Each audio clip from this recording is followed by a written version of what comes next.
Queridos, amém, graças a paz.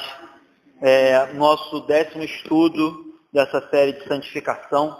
Eu não pensava acerca de um título para esse estudo, eu estava pensando em algo meio a vida como ela é. Parece meio hilário, mas os irmãos vão entender o porquê que eu pensava desse título, a vida como ela é. Ou seja, a vida real, a vida de verdade. É disso que eu queria falar um pouco acerca nessa noite. Abre comigo aí Filipenses 2, é o nosso texto aí base, mas nós vamos, no decorrer do estudo, ler outros textos. Filipenses 2, do 12 ao 18. Um texto, na minha Bíblia tem um título assim, O Desenvolvimento da Salvação. Filipenses 2, do 12 ao 18, amém? Diz assim: Assim, pois, amados meus, como sempre obedecestes, não só na minha presença, porém muito mais agora na minha ausência, desenvolvei a vossa salvação com temor e tremor, porque Deus é quem efetua em vós tanto querer como realizar, segundo a sua boa vontade. Fazei tudo sem murmurações, nem contendas, para que vos torneis irrepreensíveis e sinceros, filhos de Deus, inculpáveis no meio de uma geração pervertida e corrupta, no qual resplandeceis como luzeiros no mundo, preservando a palavra da vida, para que no dia de Cristo eu me glorie de que não corri em vão, nem me esforcei inutilmente. Entretanto, mesmo que seja eu oferecido por libação sobre o sacrifício e serviço da vossa fé, alegro-me e com todos vós me congratulo. Assim também, vós também, pela mesma razão, alegrai-vos e congratulai-vos comigo. Só até aqui. Na semana passada nós vimos como o perdão é algo maravilhoso e como o perdão é algo desafiador. Maravilhoso porque eu falava na semana passada que nós somos muito rápidos, e não deveria ser diferente, em receber perdão. E até pedir perdão a Deus a gente é muito rápido, a gente costuma pecar e às vezes em fração de segundos a gente pede perdão a Deus. Então eu disse que o perdão é algo maravilhoso. Mas na semana passada a gente também foi bem realista e disse que o perdão, por outro lado, ele é desafiador quando nós não somos tão rápidos e tão práticos em praticar o perdão como somos em pedir perdão a Deus e receber o perdão de Deus. Ou seja, no português claro, a gente é muito rápido em pegar o perdão de Deus, mas a gente é muito lento e muito demorado em praticar esse mesmo perdão com o nosso irmão, com o nosso próximo, com quem nos rodeia. Então nós percebemos isso na semana passada. E a gente chegou à conclusão que parte disso, dessa dificuldade de praticar o perdão, se dá, em parte, porque o pecado ainda nos influencia, ainda nos exerce, digamos que, um poder sobre as nossas vidas, ainda tenta tenazmente nos assediar, e o pecado faz com que nós tenhamos um pouco de dificuldade em exercer a prática do perdão como deveria ser. E falando um pouco disso, que eu quero continuar pensando acerca disso na noite de hoje, e aí eu lembro de um texto em que Paulo diz assim, antes de lembrar do texto de Paulo, eu queria dizer assim, que nada, declaração nenhuma neste mundo se compara à declaração de perdão de pecados. Quando Deus promete perdão de pecados, quando Deus vira para mim, para você, ou quando o próprio Cristo nas Sagradas Escrituras vira para alguém e diz, vai-te em paz, a tua fé te salvou, vai-te em paz, os seus pecados estão perdoados, como ele faz em determinada circunstância, e aí questionam quem é esse para perdoar pecados, e ele diz, olha, o que é mais fácil? Dizer perdoados estão os seus pecados ou pega a tua cama, levanta e anda? Então, declarações como essa, de perdão de pecados e de salvação, são declarações únicas, incomparáveis, incontestáveis, que a gente não vai encontrar nenhuma parecida ou igual em toda a Sagrada Escritura e em todo o mundo. Mas aí, em contrapartida, a gente encontra declarações como a do apóstolo Paulo em Romanos 7, 24, e Paulo diz assim, vamos abrir o texto que é melhor? Romanos 7, 24. para que a gente possa ler juntos. Paulo vai dizer o seguinte, Romanos 7, 24, Paulo diz assim, Romanos 7, 24. Desventurado homem que sou, quem me livrará do corpo dessa morte? Então Paulo diz, desventurado homem que sou, quem me livrará do corpo dessa morte? Então o apóstolo Paulo, estamos falando dele, um homem que tinha completa convicção de quem Cristo era, de quem ele era, do que Cristo tinha feito pela vida dele, do exercício dele no ministério apostólico e da igreja, da influência e da importância dele. Ele diz, desaventurado homem que sou, quem me livrará do corpo dessa morte? E aí, na época de Paulo, e até um pouco antes, havia o costume de se pegar um assassino e prender ele ao corpo, ou melhor, ao cadáver daquele a quem ele tinha matado. Então, suponhamos aqui que você tinha matado alguém, tirou a vida de alguém. Naquela época, uma das punições que se fazia era pegar aquele cadáver, amarrava ao culpado e ele tinha que ficar carregando o corpo da morte. É isso que Paulo está dizendo aqui, desaventurado homem que sou, quem me livrará do corpo dessa morte? Só que Paulo aqui está fazendo um paralelo com aquilo que ele tinha como fato, que eram pessoas carregando defuntos mesmo, cadáveres pela cidade, e a literatura diz que inclusive alguns ficavam loucos, porque o corpo começava a apodrecer. E você imagina você carregar um corpo morto durante dias e dias, e aquele corpo começar a ficar podre amarrado a você. Então as pessoas ficavam inclusive loucas com esse tipo de punição. Só que Paulo está usando esse exemplo para exemplificar, e é um exemplo até que nos choca, né? E provavelmente chocou as pessoas que liam isso na época, mas o que Paulo está querendo dizer é que o novo homem, a nova criatura em Cristo Jesus, nós regenerados, transformados pela graça, ainda carregamos amarrado a nós esse velho homem, o eu ainda corruptível, o eu ainda pecador, o eu ainda que constantemente luta ou tenta levantar da cova para falar mais alto. É isso que Paulo está dizendo, que nós, como nova criatura, carregamos o velho eu morto e ainda amarrados, carregamos ele dia a dia. Então Paulo está dizendo, quem vai me livrar disso? Desaventurado homem que sou. Então, é um exemplo, claro, chocante, mas é o que Paulo fala acerca da minha e da sua situação, novo, convertido, mas ainda vivendo e carregando no corpo o ser ainda manchado por causa da queda de Adão e por causa do pecado. Lá em Filipenses 1,6, o próprio Paulo, escrevendo aos Filipenses, ele vai dizer assim, estou plenamente certo de que aquele que começou a boa obra em vós há de completá-la até o dia de Cristo Jesus. Então você percebe que Paulo olha para os filipenses, vê eles como nova criatura, como libertos, como regenerados, mas ainda como pessoas que ainda não são perfeitos.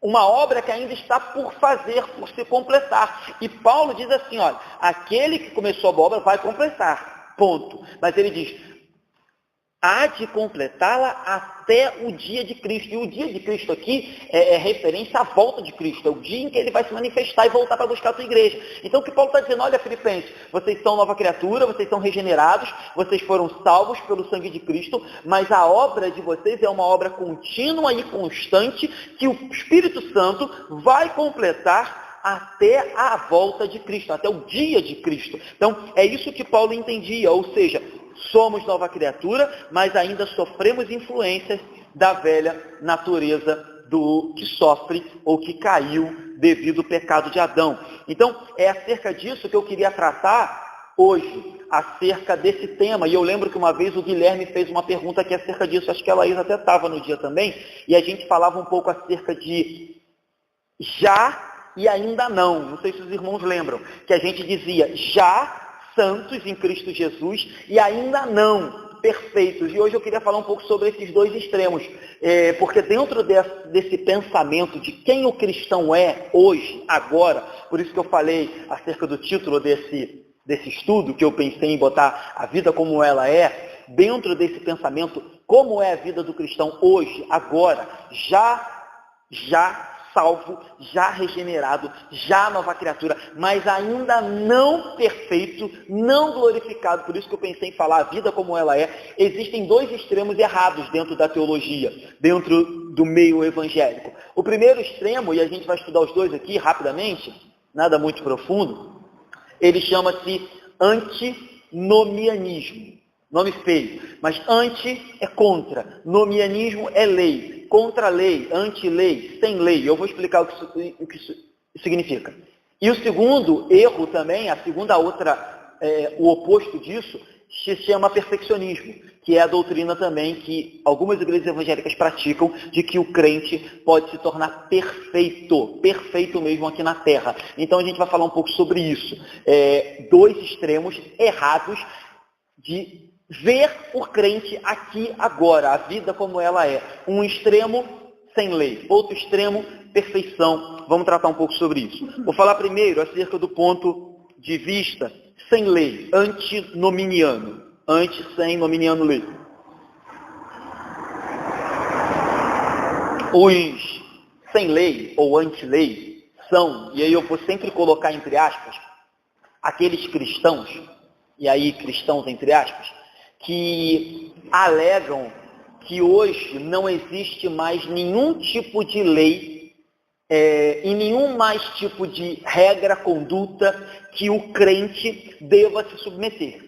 Então, lembra, eu falava um pouco sobre isso na pregação de domingo. É aquele discurso, eu sou livre em Cristo, mas uma liberdade sem responsabilidade, uma liberdade que gera libertinagem, uma liberdade que permite que você faça o que quer, porque agora você é livre, então você vive como bem entende. Esse é o discurso do camarada que é antinominiano, ele é anti-lei. Então ele entende que uma vez que ele é livre, ele está livre para viver como ele bem entende, ou seja, de forma contínua na sua carnalidade, não dando, melhor dizer, nenhuma evidência do fruto do Espírito, não dando nenhuma evidência da nova natureza em Cristo. E eles costumam atacar aqueles que se levantam, pregam ou exigem deles uma vida de acordo com aquilo que a gente entende ser uma nova criatura.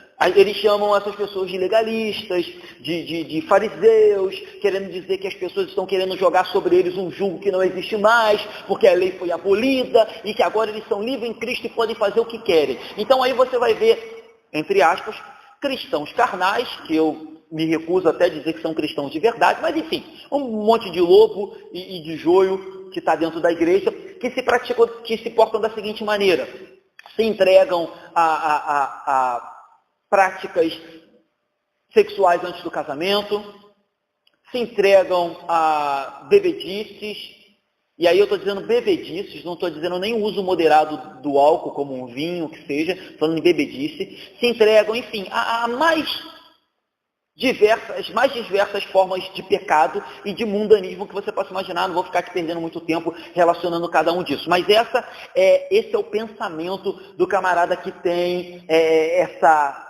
entre aspas também, doutrina, que eles chamam de antinominiana, nós chamamos. Mas aí eu lembro que em Efésios 2:1, o texto diz assim: ele vos deu vida, estando vós mortos nos vossos delitos e pecados. Então, Efésios está dizendo assim: ele vos deu vida, porque vocês estavam mortos. Aí Efésios diz que quem estava morto em delitos e pecados. Automaticamente, basta ser um pouquinho inteligente para entender que se morto estava vivendo em delitos e pecados, uma vez que o Espírito te deu vida, você não deve mais viver em delitos e pecados. Porque quem vive em delitos e pecados vive à semelhança de um morto. E se você se diz cristão, nova criatura, vivificado pelo Espírito Santo, você não pode viver assim. Então a primeira coisa que já entra em contradição quando eu paro para lembrar um pouco acerca dessa teoria absurda, é que várias passagens da Bíblia contradizem isso. Logo, Efésios 2 é uma que contradiz de cara.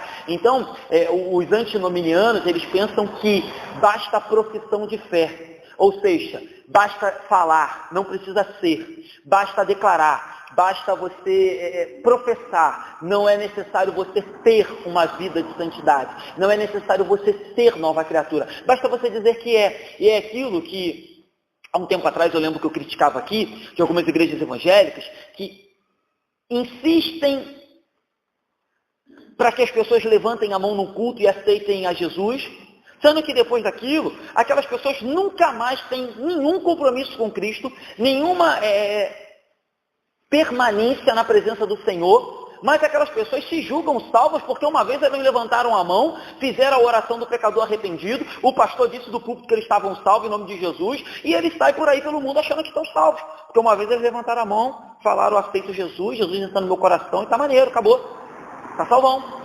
Então, esse é o tipo de pensamento, basta a profissão de fé, isso é o bastante. Mas aí, novamente voltando para essa questão de Efésios, de Tiago, que Tiago diz que a verdadeira fé nos conduz a uma vida de atitude, a verdadeira fé nos conduz a uma vida de boas obras, a verdadeira fé nos conduz a uma vida de novidade. Então, eu acho que é extremamente incoerente e absurdo o pensamento de que se pode dizer ser cristão e não manifestar por meio de atitudes, palavras, pensamentos, enfim, por meio de obras, ser nova criatura. Eu acho um absurdo pensar que se pode professar ser cristão e não evidenciar em momento algum da sua vida, que eu não estou falando de perfeição, a gente já vai falar que a perfeição é um outro erro, eu estou falando em evidenciar em momento algum, não tentar em momento algum evidenciar os frutos do Espírito, evidenciar uma vida de santidade, evidenciar fazer aquilo que Jesus mandou. E o próprio Cristo diz em determinada ocasião,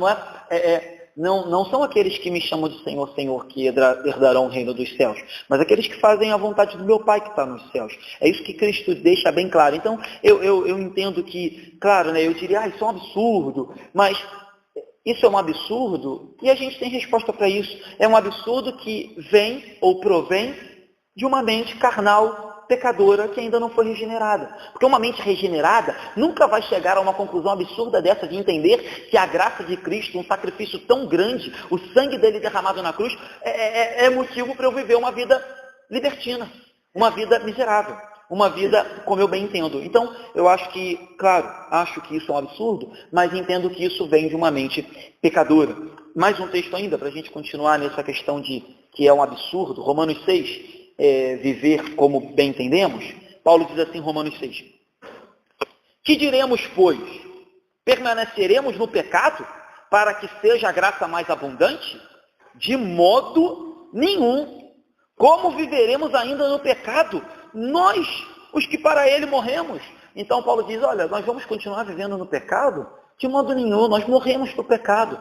O texto segue e Paulo diz assim, ou porventura vocês ignoram que todos nós que fomos batizados em Cristo Jesus, fomos batizados na sua morte.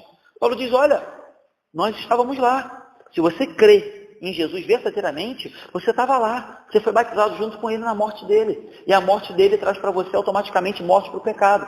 Se você continua vivendo uma vida de pecado, você não entendeu nada. Você não sabe o que é ser nova criatura. Você não sabe o que é morrer para o pecado. Você não foi regenerado. Você continua vivendo uma vida miserável. Então, o antinomianismo, ele é a negação do caráter de uma nova vida. Somos chamados para crer, mas também somos chamados para ser nova criatura. Somos chamados, Romanos 8, 29, o texto diz, porquanto os que de antemão conheceu, também os predestinou para serem conformes à semelhança do seu Filho, a fim de que ele seja o primogênito entre muitos irmãos. Ou seja, ele nos predestinou para ser, e não apenas crer. Devemos ser conforme a imagem do seu Filho. Romanos 12, 2, um texto bem conhecido nosso, diz que nós não devemos nos conformar com este mundo, mas nos renovar a cada dia. Então, nós somos chamados a ser nova criatura, ser transformados, ser semelhantes a Jesus Cristo,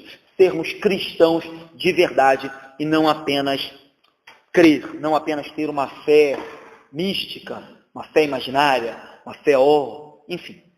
A fé nossa, ela tem que, começa racional, enche o nosso coração, mas ela tem que exalar, ela tem que se manifestar em atitudes, obras, palavras e pensamentos é interno. Enfim, abstrai. Então, queridos, lutar contra o pecado, falar, pastor, eu tenho lutado há anos por isso. Eu tenho buscado por um bom tempo isso. Lutar pelo pecado, contra o pecado é uma coisa.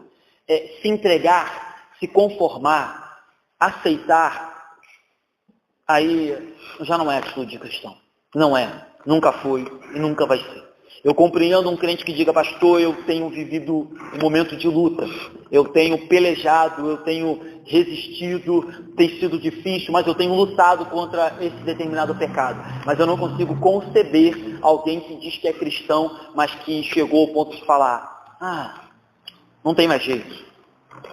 E aceita e convive e se entrega a uma prática de pecado habitual. Para mim, nunca foi um verdadeiro cristão e nunca entendeu o que é o sacrifício de Cristo. Então, queridos, para que a gente feche esse pensamento herético, pensamento errado acerca da palavra de Deus, da vontade de Deus. Eu poderia até perder mais um tempo aqui falando acerca da lei moral de Deus, mas eu já falei sobre isso aqui em outros estudos, que a lei mosaica, que a lei do Antigo Testamento ela é dividida em vários tipos de lei, que a lei civil, a lei militar de Israel realmente não se faz mais necessária na nossa vida, mas que a lei moral de Deus permanece. Mas eu já falei bastante sobre isso aqui, então não vou perder um tempo com isso. Vamos para a próxima visão. A próxima visão, o oposto dessa, se uma visão diz, olha, não precisa fazer mais nada, a salvação é pela graça, então posso viver a Bangu, a outra visão diz que nós temos condições de sermos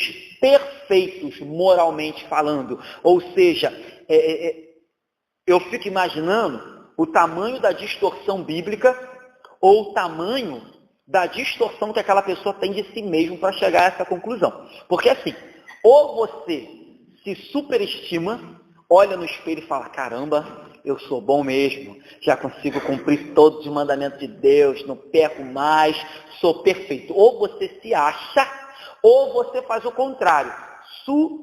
Se você superestima você, ou você subestima a palavra de Deus e a exigência moral de Deus. Porque, na boa, se você olhar para você de verdade e for sincero, você vai falar, caramba, como eu ainda preciso melhorar para ser igual a Jesus. E se você olhar para a lei de Deus com sinceridade, você vai falar, caramba, como a lei moral de Deus ela é exigente, como a lei de Deus ela é perfeita, como a lei de Deus ela é absurda para um mero pecador como eu. Por isso que eu preciso da graça todos os dias para me ajudar. Então, se você for sincero, você vai olhar e vai ter essa imagem de você e da lei de Deus. Mas se você for, sei lá, tiver miopia, tiver um problema, enfim, achar que é perfeito, você vai se autovalorizar, vai falar, caramba, como eu sou bom. E você vai subestimar a lei de Deus, porque você vai olhar para ela e vai falar, não, eu já consigo cumprir todos os mandamentos, eu já consigo bater cada uma das metas. Então, assim, você entende que no final, esse erro, apesar de ser oposto ao outro, um acha que pode viver como quer, o outro acha que consegue ser perfeito. Ele cai no mesmo erro, porque no final, os dois desvalorizam a lei de Deus. Um desvaloriza dizendo, não precisa mais olhar para ela, não precisa mais obedecer nada da lei de Deus. O outro desvaloriza ao ponto de falar assim, não, é mole, eu consigo cumpri-la, eu me esforcei e eu consegui cumprir todas as exigências de Deus. E aí a Bíblia diz que só existe um santo, mas a Bíblia deve mentir, essa pessoa deve ser verdadeira. A Bíblia diz que não há um justo, mas a Bíblia deve mentir, essa pessoa deve ser verdadeira. A Bíblia diz que não há quem não peque, mas a Bíblia deve mentir, essa pessoa deve ser verdadeira, porque eu não consigo conceber a imagem de um cristão perfeito. Mas, por mais que pareça absurdo, tem gente que defende esse tipo de teologia e de teoria. Então, há um enorme esforço dos perfeccionistas e, na maioria das vezes, não em não praticar pecado, mas, na maioria das vezes, em ignorar a exigência da lei e ignorar a verdadeira corruptibilidade que habita em mim e em você. Então, eles olham para si de uma forma louca, extremamente romântica, se acham bons demais e olham para a lei de Deus como algo superficial ou como algo que dá para se cumprir. Então, se o antinominista não liga para o pecado, o perfeccionista, ele ignora a sua realidade. Se o camarada que acha que não precisa mais cumprir lei, ele está ignorando o pecado. Eu vivo como quero. O pecado não existe mais.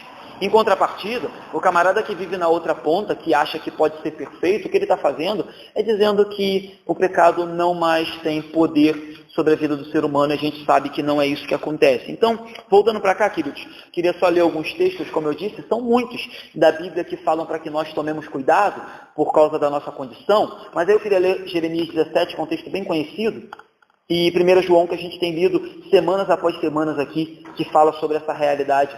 1 Jeremias 17 é um texto que talvez os irmãos saibam de cor, um texto que fala um pouco da realidade do ser humano. Jeremias 17 diz assim, Jeremias 17, vou ler o versículo 5, diz assim: assim diz o Senhor, maldito o homem que confia no homem, faz da carne mortal o seu braço, e aparta o seu coração do Senhor. Então esse texto aqui está dizendo, olha, maldito do homem que confia no outro, ou que confia até nele mesmo, e que acha que ele tem poder para si mesmo se manter bem. Aí ele diz, olha, e aparta o seu coração do Senhor, porque ele acha que nele reside bem para resistir. E aí o texto segue, e no Jeremias 17, 9, vai dizer o seguinte: enganoso é o coração, mais do que todas as coisas, e desesperadamente corrupto, quem o conhecerá? Então o texto diz, olha, cuidado com esse negócio de você confiar no seu coração, cuidado nesse negócio de achar que você tem condições de obedecer toda a lei de Deus e de resistir por si próprio ao pecado, porque o coração ainda é enganoso, nós ainda carregamos a mancha do pecado, então a gente tem que ter cuidado com isso. Outro texto que a gente tem lido muito é 1 João, que é um texto que não tem como refutar acerca da realidade do pecado, que eu já citei aqui, que é 1 João 1, versículo 8, que o texto vai dizer assim, 1 João 1, 8. Se dissermos que não temos pecado nenhum, a nós mesmos nos enganamos, e a verdade não está em nós. Então é um texto taxativo, não tem para onde correr. Então eu fico bem preocupado com como que as pessoas fazem para distorcer a Bíblia ao ponto de se julgarem perfeitas. O Sproul, estava lendo um texto do Sproul, um teólogo famoso, e ele diz que em uma determinada situação, conversando com um perfeccionista, ele fala, como é que você me explica Romanos 7, 18 e 19? Romanos 7, 18 e 19 diz assim, é Paulo falando, porque eu sei que em mim, isto é, na minha carne, não habita bem nenhum, pois o querer o bem está em mim, não porém o efetuá-lo, porque não faço o bem que prefiro, mas o mal que não quero, esse faço. Aí o Sproul perguntou para o perfeccionista, como é que você explica esse texto aqui de Paulo? Aí o perfeccionista virou e falou assim, é porque Paulo ainda não tinha atingido o nível da segunda bênção de ser perfeito. E aí, né, queridos, de novo, lembra que eu falei que a pessoa que faz isso, ela tem uma visão de si muito privilegiada. O camarada chegou ao ponto de olhar no espelho e achar que ele estava numa condição melhor do que o Paulo, apóstolo Paulo. E dizer que Paulo não dizia isso, porque Paulo ainda estava num nível que não tinha atingido a perfeição. Então, oi? Não foi ele não. Sim, o Sproul não fala isso, mas o Sproul diz que ele fala isso de Paulo. Então, assim, essa tradição é uma tradição, eu não sei se hoje as igrejas wesleyanas no Brasil pregam isso, mas o perfeccionismo é uma teologia tradicionalmente vinda das igrejas wesleyanas. Não sei se no Brasil eles têm essa doutrina, mas eu sei que tradicionalmente, pode pesquisar livros, internet, você vai ver que a igreja wesleyana prega isso, que o ser humano pode. Só que aí, hoje, na sua grande maioria, a igreja wesleyana que prega isso, eles fazem como é que eu vou falar? Eles dão uma amenizada. Eles dizem que eles entendem que a única perfeição que é possível se atingir é a perfeição do amor, certo? Só que aí entra uma outra questão, né? Como é possível alguém alegar que chegou à perfeição do amor a Deus e ainda assim cometer pecados contra esse Deus que ele diz que ama de forma perfeita? Porque se você amasse de forma perfeita, vamos de novo ser sinceros, nós não cometeríamos transgressões contra Deus. Porque todo pecado que cometemos, ainda que aparentemente não seja contra Deus, todo pecado que cometemos é contra Deus. Mesmo que de forma indireta, ofende a santidade de Deus, ofende a pureza de Deus, ofende a glória, a beleza de Deus, ofende o sacrifício que Jesus fez na cruz do Calvário. Então a gente tem que tomar cuidado com isso, porque a gente acha que é um pequeno pecado, pastor, é um pequeno deslize. Queridos, todo pecado, por mais que aos seus olhos sejam grandes ou pequenos, eles são contra aquele que um dia morreu pelos nossos pecados na cruz. Se um dia ele pagou um alto preço na cruz, tudo aquilo que fazemos contra a palavra dele é uma ofensa direta a ele. É uma ofensa que vai contra o sacrifício dele, contra o sofrimento dele. Então, como dizer, ou como concordar com alguns dos wesleyanos que dizem, não, eu entendo que dá para ser perfeito no amor, mas se esse amor perfeito não nos impede de pecar contra essa pessoa, você entende que esse amor ainda é defeituoso? Por exemplo, nós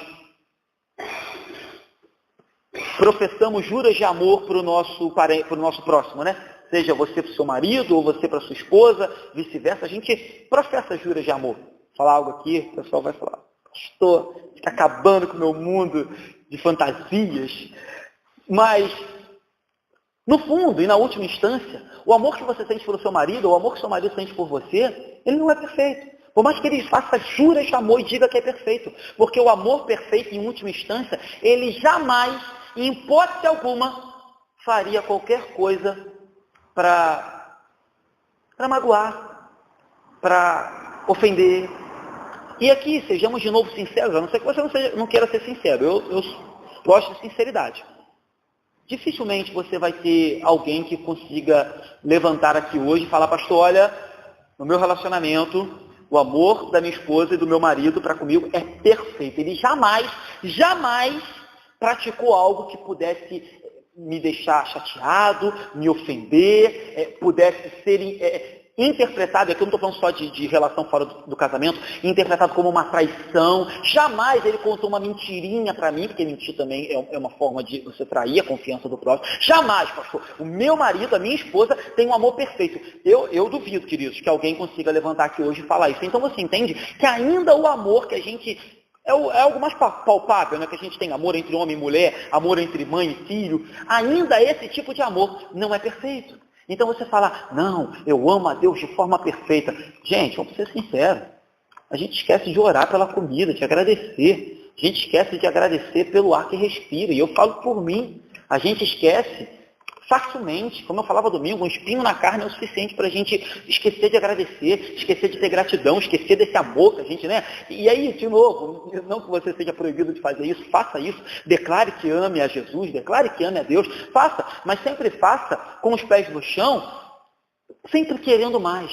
Sempre desejando que isso que você está declarando seja verdade dia após dia. Sempre lembrando que isso que você declara não é perfeito. Mas ainda que não seja perfeito, o que não pode ser hipócrita. Você não pode dizer, eu amo a Deus, sabendo que está vivendo uma vida hipócrita, maldita, miserável de pecados. Mas você pode dizer que ama a Deus, ainda que esse seu amor não seja perfeito, que você entenda que ainda existam arestas a ser aparadas, coisas a serem melhoradas. Então, sempre declarem isso. Sempre digam que amam a Deus e amam a Cristo, mas com os pés no chão e sendo sinceros e dizer, eu amo. Mas aí a Bíblia diz, vocês me amam porque eu te amei primeiro. E aí, como que explica um negócio desse? Paulo diz, olha, não foste Jesus diz, foram vocês que me amaram não, fui eu que vos amei primeiro. E aí, como é isso? O amor vem dele. Entende? Enfim, só estou falando isso tudo para dizer que assim como a teoria, que não se deve fazer mais nada acerca da lei de Deus, da vontade de Deus, é errada, tanto quanto a teologia ou a teoria que diz que nós podemos atingir a perfeição. Ao meu ver, para mim, ambas heréticas e absurdas. Por isso que eu sempre tenho dito aqui que é legal que a gente seja sincero. Às vezes as pessoas vivem num mundo do faz de conta. Né? Às vezes as pessoas gostam de viver no mundo do faz de conta, porque é melhor viver no mundo do faz de conta do que ser real. É melhor, queridos, você ser politicamente correto, porque falar a verdade ofende, porque falar a verdade dói, porque falar a verdade traz inimizades, porque falar a verdade perde amizades. Então é melhor você maquiar. E aí as pessoas têm trazido isso, inclusive para dentro da igreja, e têm vivido um falso cristianismo, um falso relacionamento com Deus, um falso uma falsa moralidade com Deus, entendeu? Então eles maqueiam, sendo que, como eu mandei hoje para alguns aí no WhatsApp, não cometer pecados em público apenas é tolice, porque todos os nossos pecados são públicos para Deus. Talvez você vai esconder um pecado do pastor anos, mas de Deus, eles são públicos. Deus vê online, ao vivo.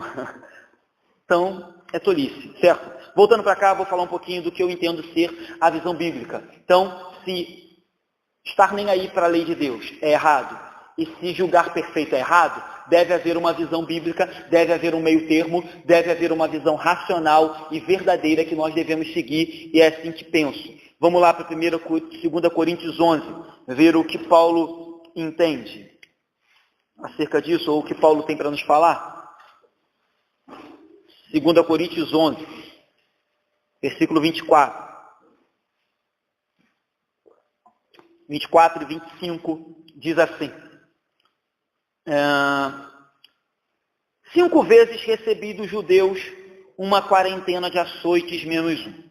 Fui 3 vezes fustigado com varas, uma vez apedrejado, em naufrágio 3 vezes, uma noite e um dia passei na varoagem do mar, e aí eu poderia continuar lendo aqui. Paulo vai dizer que apanhou, Paulo vai dizer que passou perigo, Paulo vai dizer que passou fome, frio, nudez, eu poderia continuar lendo. E a minha pergunta, eu li esse texto para fazer a seguinte pergunta: será que alguém que não era cheio do Espírito Santo sofreria isso em favor do Evangelho? Será que alguém que ainda não tinha atingido a perfeição, de acordo com alguns wesleyanos, será que alguém que não tinha a unção do Espírito passaria por tudo isso que o apóstolo Paulo passou? Eu acho que não, queridos. Eu acho que somente alguém cheio do Espírito Santo, crente de verdade, poderia passar e suportar o que Paulo suportou. Mas aí você vê, esse é o apóstolo Paulo, que passou por as piores coisas que você imaginar em favor do Evangelho, o maior pregador do Novo Testamento, o maior escritor de cartas do Novo Testamento, o maior plantador de igreja do Novo Testamento. Aí olha o que Paulo diz dele, lá em Romanos 7,14. Esse apóstolo Paulo, que o perfeccionista dizia que não tinha chegado a segunda bênção ainda, não tinha chegado à perfeição. Paulo diz assim em Romanos 7,14. Porque bem sabemos que a lei é espiritual. Então Paulo elogia a lei é espiritual. Aí olha o que Paulo diz: eu todavia sou carnal, vendido à escravidão do pecado. Será que nós podemos julgar ou levar isso aqui no literal e falar: caramba, o apóstolo Paulo era um camarada carnal, ele era um cara pecador, ele era um camarada impenitente, ele era alguém que não vivia de acordo com o Evangelho, ele vivia... Queridos, nunca podemos chegar a essa conclusão acerca do apóstolo Paulo. Nós sabemos quem era o apóstolo Paulo, quem foi o apóstolo Paulo. Então, o que Paulo está fazendo aqui é descrever a realidade do que eu falei lá no início. A realidade de ainda carregar no corpo as marcas e as manchas do pecado. A realidade de ainda carregar amarrado a gente esse corpo mortal, esse corpo de morte, esse corpo corruptível, esse corpo caído por causa do pecado adâmico. É isso que Paulo está dizendo. Paulo não está dizendo aqui que ele era um pervertido, que ele era um mundano, que ele era um carnal. De novo, porque a gente sabe quem Paulo era. Paulo vai dizer que ele teve revelações que eram indizíveis, que ele viu coisas que ele não podia dizer. E hoje, engraçado, tem gente gravando DVD, não sei se vocês já viram. Se vocês não viram, não perca o tempo de vocês. DVD na capa assim: fulana foi 13 vezes ao inferno e não sei quantas vezes no céu. Aí, e voltou para contar. Aí eu fico pensando, o apóstolo Paulo disse: eu vi coisas que eu não sou digno de falar. Ele não fala, e ele ainda diz assim: e para que eu não me soberbecesse, Deus me deu um espinho na carne. Aí a galera de hoje faz DVD. E gostou tanto do inferno que não vai uma vez não, vai 17, faz caravana. Já tem acesso livre. Aí tem um negócio desse. E Paulo não diz que foi no inferno não, Paulo diz que foi nas regiões celestiais. Mas a galera quer ir no inferno. Enfim, guia turístico do inferno, sério mesmo. Guia turístico, gente, não percam o tempo de vocês, leiam a Bíblia que é melhor. Mas tem umas loucas aí, uns loucos, com DVD, e cada DVD é um vale. Eles dizem que foram em vários departamentos do inferno. Tem departamento para cada tipo de pecado, de acordo com eles. Então, assim, guia turístico do inferno. Já tem, eu vou colocar entre aspas, porque eu não consigo chamar esse tipo de gente de crente, mas tem um tipo de crente aí que virou guia turístico do inferno. Mas voltando para cá, Paulo era esse camarada que a gente conhece, mas ele era sincero. Paulo era um dos camaradas que eu poderia dizer que hoje ele não seria politicamente correto, ele não se dobraria não se dobraria aos ditames da sociedade, ele não se dobraria aos ditames do gospel, da teologia da prosperidade, ele não se dobraria ao tipo de pragmatismo para encher a igreja, do vale tudo. Paulo era esse cara, ele remava contra a maré, e acima de tudo, o que mais chocava, talvez, acredito eu, aos líderes religiosos, aos fariseus, era que Paulo, além de tudo que era, o apóstolo Paulo, ele dizia, olha, tudo que eu tinha, vocês são fariseus? Eu era. Vocês eram judeus? Eu sou judeu dos judeus. Qual é a tribo de vocês? Eu sou da tribo de Benjamim, a única tribo que não se vendeu lá na época do exílio. Paulo fala, tudo isso que eu tenho, vocês conhecem a lei? Eu fui ensinado nos pés de Gamaliel. Ele coloca todos os requisitos dele, aí ele diz assim, tudo isso eu considerei esterco por causa do evangelho. Isso devia deixar o pessoal mais louco. Paulo, o camarada que era o apóstolo dos judeus, fala, eu sou vendido ao pecado. O bem eu não consigo, mas o mal toda hora está na minha frente para fazer. Ele era honesto, ele era sincero, ele era crente de verdade, ele era gente de verdade. Ele não era super crente, ele não era ungidão, ele não era esse tipo de, não estou aqui no ungido, eu faço o que bem entendo. Paulo era gente como a gente. Como eu disse no início, a vida como ela é. Paulo mostrava mesmo o que era ser um crente de verdade. Então, queridos, Paulo descreve de novo o crente ainda sofrendo influência do pecado e dessa mancha que habita em nós. Mas aí Paulo também coloca bem claro que ele era receptor do Espírito Santo. Ele era um apóstolo de Cristo. Em diversas passagens você vai ler isso. Só que ele entendia que existia uma luta constante entre o velho homem dele, a todo momento querendo ressuscitar, e o novo homem em Cristo Jesus. E não é assim na minha e na sua vida, meu irmão. Não é assim. De novo, o problema é que alguns pastores pregam, inclusive para si, uma perfeição, maqueiam uma perfeição, e aí o que acontece? A igreja fica neurótica, porque a igreja nunca se julga boa o suficiente, igual aquele ungidão que os lidera, perfeitão. Então a igreja entra numa paranoia, porque a igreja acha que tem que ser perfeitona e nunca consegue, e aí a igreja entra num outro problema, que é numa crise, quando o perfeitão, quando o ungidão erra e peca. Porque a igreja aprendeu que ele era perfeito. A igreja aprendeu que ele era santo. A igreja aprendeu que ele é Deus na terra. E aí a igreja vive duas crises. Uma, nunca consegue ser, e é o crente comum, entre aspas, né, vive uma crise, porque ele enfrenta as lutas diárias, ele enfrenta essa luta do velho homem contra o novo homem diariamente, ele enfrenta tentações, provações, e quando ele chega na igreja, ele vê um camarada maquiando uma espiritualidade tão perfeita, que ele não se entende, ele não se enxerga, ele não se vê em casa. Ele não consegue olhar para a pregação do pastor, para a vida do pastor, para a verdade do pastor, e se achar. Se inserir e falar, isso mesmo, eu também vivo isso, eu passo isso, isso acontece comigo. Mas aí ele olha para o camarada perfeito e fala, caramba, eu sou um fraco, eu sou um nada, eu sou um Zé Ninguém. E aí ele entra numa paranoia, e essa paranoia acaba numa crise, quando ele descobre que aquele líder dele, lembrei aqui agora, nem é cristianismo, mas eu lembrei do filme do Tim Maia, né? Que ele diz que ele abriu mão de tudo, de lucro, de dinheiro, de bebida, de mulheres, de droga, porque ele começou a seguir aquela religião, acho que era racionalismo, né? E aí um dia ele chega lá no templo e pega o famoso ungido dele lá, o sacerdote lá da religião, acho que com uma mulher, não é? Uma mulher. E aí ele entra em crise, porque se ele fala, caramba, o cara que dizia que eu tinha que me abster de tudo, o cara que eu via como santarrão, não é nada disso, é uma capa, é uma falsidade. Então, meu irmão, a gente tem que ser real, a gente tem que ser de verdade, a gente tem que ser sincero. E se isso agrada, se isso não agrada, se isso enche a igreja, se isso não enche, isso não nos interessa. Mas nos interessa ser de verdade, para que as pessoas entrem aqui e encontrem pessoas de verdade. Pessoas, né, aquela frasezinha de internet, né, que as pessoas falam, eu não vou para a igreja não, que só tem hipócrita. Aí a gente responde, não seja por isso, meu irmão, tem vaga para mais um. A igreja é o único lugar onde você vai encontrar pessoas que verdadeiramente, igrejas saudáveis, que confessam seus pecados e dizem, eu preciso de alguém para me ajudar, eu preciso de um Salvador. Porque no mundo todo, em qualquer outra religião que você entrar, as pessoas não vão querer confessar seus erros, seus defeitos. As pessoas não vão querer manifestar publicamente que precisam de alguém, que são dependentes. O único lugar, igrejas saudáveis e bíblicas, que você vai encontrar o povo sincero, honesto, falando, olha, eu sou pecador.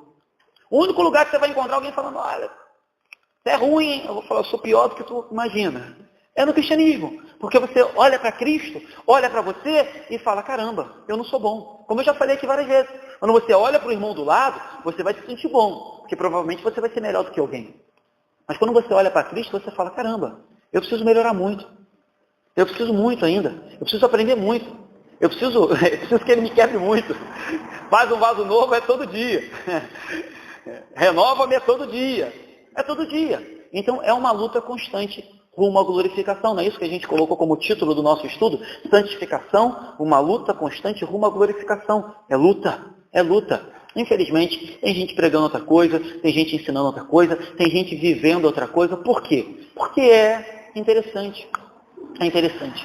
É melhor você maquiar que você viver a verdade. Então é isso que Paulo dizia aqui. Olha, queridos, eu entendo qual é a verdade, sou templo do Espírito Santo, mas a realidade do pecado a todo dia tenta me assediar, me testar, me provar e me levar a cometer aquilo que eu sei que não posso mais cometer. E aqui eu queria fazer uma ênfase o seguinte, para que você não caia nesse erro de achar que o que é pecaminoso é a carne, osso, pele. Quando a gente diz corpo da morte, é o ser humano. Ser humano. Porque se, eu já falei isso aqui, quem falou sobre realidade do pecado? Foi Vitória, não foi Vitória? Sobre carne. Foi Vitória que falou sobre carne, mas a gente já explicou aqui que quando a gente diz que a carne é pecaminosa, a gente está falando de pele e osso não, tá, queridos? Porque se pele e osso fosse abominável, Jesus, quando foi glorificado, não teria pele e osso. Não falaria para Tomé, toca aqui, vê que sou de carne e osso. Ele não teria comido e bebido. Então, quando a gente diz que o corpo é pecaminoso, a gente está falando do ser mesmo. O ser humano, quando cai, ele cai como completo. Ele cai como todo. Então, hoje, a gente vive essa luta absurda. Não é só pele, não. Até porque a gente sabe que os maiores pecados começam aqui, na mente, no coração. Não é sua mão que ganha vida própria e está pecando. Não é seu olho que ganha vida própria e está pecando. Jesus disse, do coração brotam. A boca fala que o coração está cheio. É isso. Então, cuidado também para a gente não cair nesse erro de achar que, porque aí a gente cai naquele erro que eu falo sempre aqui na igreja. Então, eu vou fazer igual os monges, vou fazer igual a galera lá que paga penitência. Porque se o problema está no corpo, eu vou machucar o meu corpo. Eu vou subjugar o meu corpo. E não é isso. Não é isso. É o ser. É o ser que precisa ser transformado. É o todo que precisa ser transformado.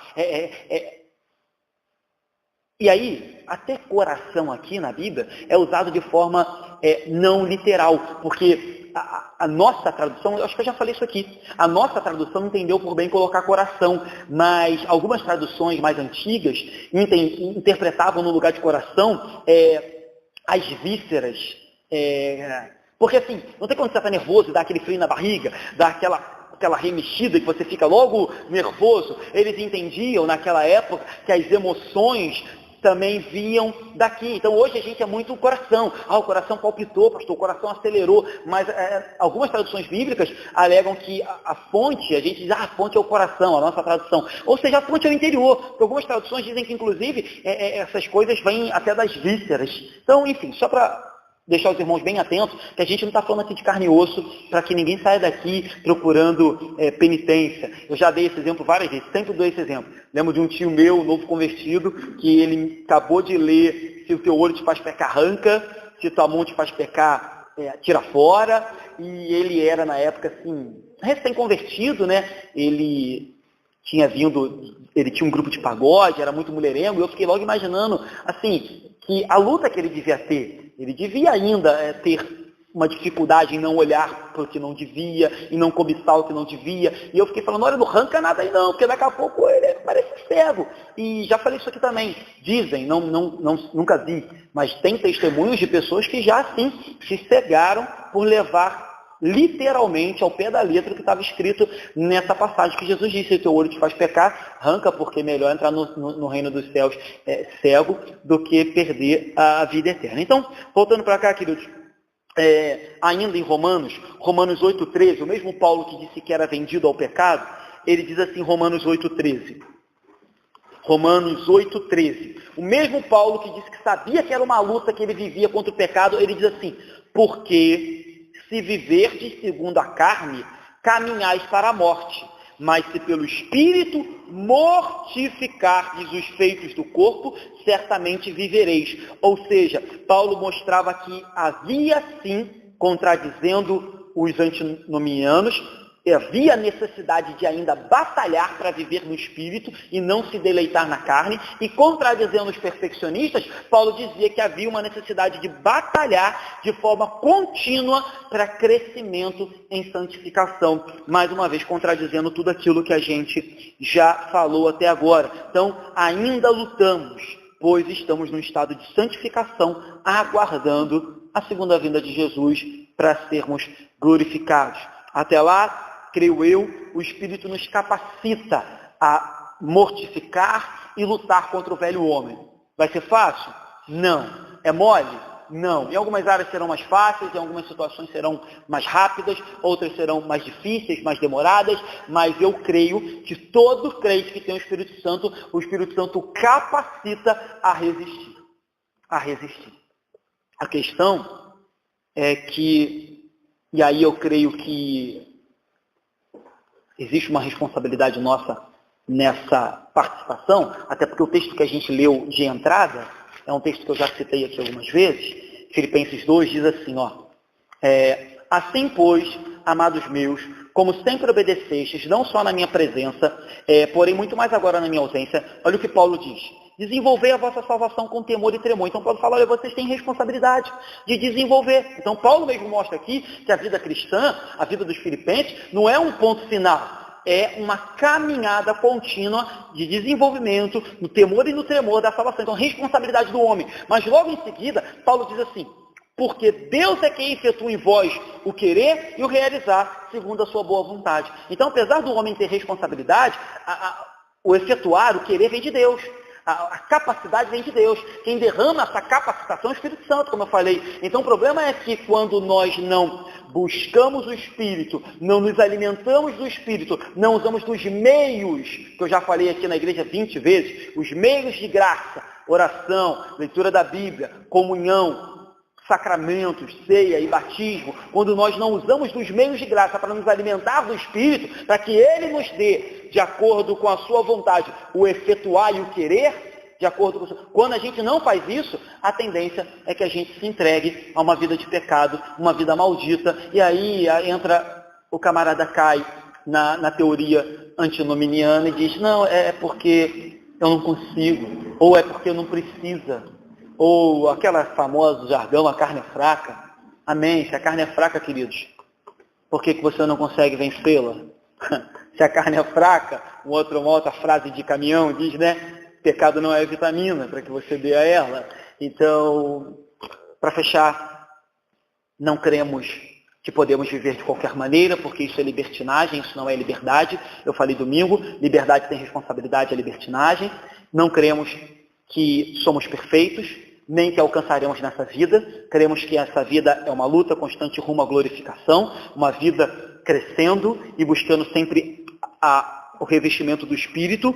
Então, cremos de forma real, de forma de verdade, que o crente é um ser em progresso, em transformação, em busca de santificação e a cada dia se assemelhar mais e mais a Jesus Cristo. Então, o cristão, segundo a Bíblia, para mim, é aquele que vive de forma regenerada, foi salvo pelo Espírito Santo, porém entende que ainda não é glorificado, ainda não está no corpo de glória. Então, para fechar, eu acho que a soberba é o resultado de quem vai para um desses dois erros. Um desses dois erros. Porque, primeiro, a pessoa é soberba porque ela não aceita que a gente está numa fase de crescimento, numa fase de desenvolvimento. Quando você fala para ela, não, a gente está em santificação. Quando ele diz, não, eu não estou em santificação, eu sou perfeito, isso é soberbo.